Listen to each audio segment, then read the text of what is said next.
Today we're talking about the world's first laptop with a transparent micro-LED display. Every person needs a good home network, but a lot of domestic Wi-Fi setups suck for countless reasons. Maybe the hardware your ISP gave you isn't great, or your walls aren't friendly to wireless signals. Or perhaps the signals from your all-in-one wireless modem and router just can't reach everywhere from its spot in a far corner of your house.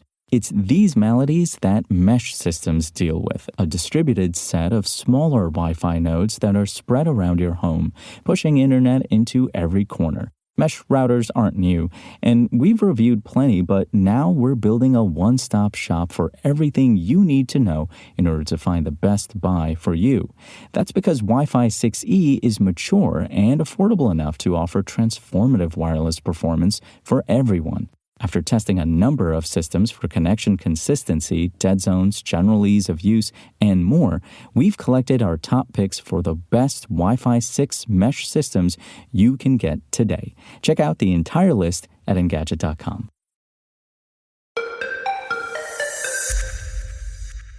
It's not often you encounter a device that looks like it came straight out of a movie set, but Lenovo's Project Crystal, supposedly the world's first laptop with a transparent micro-LED display, is an example of sci-fi come to life. Currently, there are no plans to turn Project Crystal into a retail product.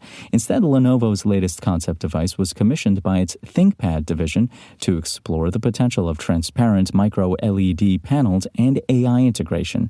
The most obvious use case would be sharing info somewhere like a doctor's office or a hotel desk. Instead of needing to flip a screen around, you could simply reverse the display via software, allowing anyone on the other side to see it while getting an in-depth explanation.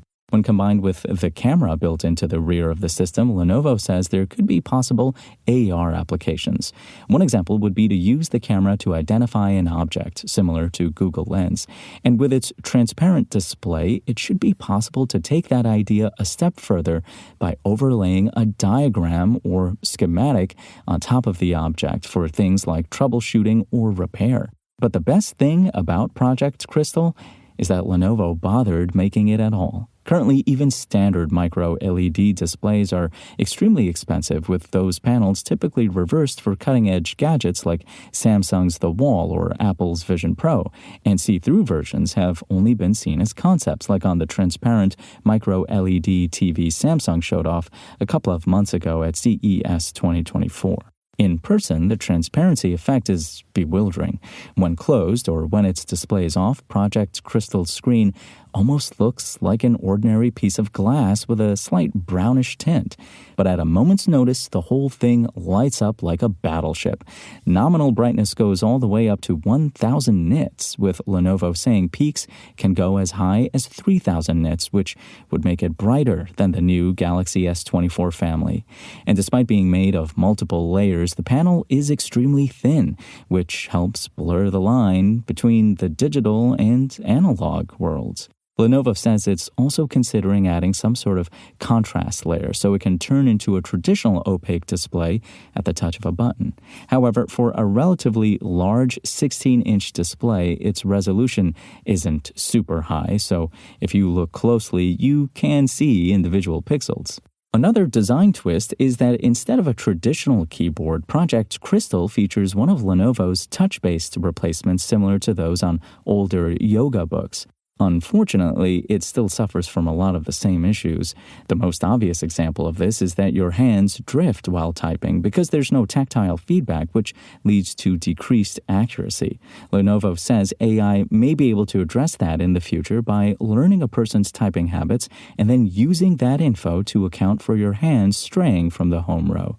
But right now, it's still a problem. The rest of the laptop is very much a work in progress, too. I only saw 2 ports on the entire system, which would be a major faux pas for a notebook this big. Project Crystal is also based on a last-gen CPU, while other components, like its hinge, was so weak that its screen threatened to close anytime it tilted below 90 degrees. And for some reason, the laptop seemed to build up a static charge, as it sometimes shocked people who touched its display. Project Crystal is a solution in search of a problem that does not exist in niche situations and may be an issue worth tackling more seriously down the line. But more importantly, it's challenging us to think about what is possible with emerging display technology and how it might fit into a laptop of the future.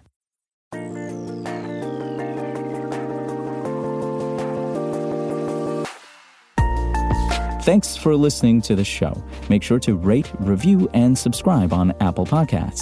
Today's show featured journalism by Engadget contributor Sam Rutherford and was produced by Spoken Layer.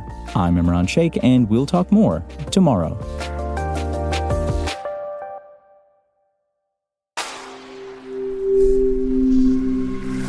Spoken Layer.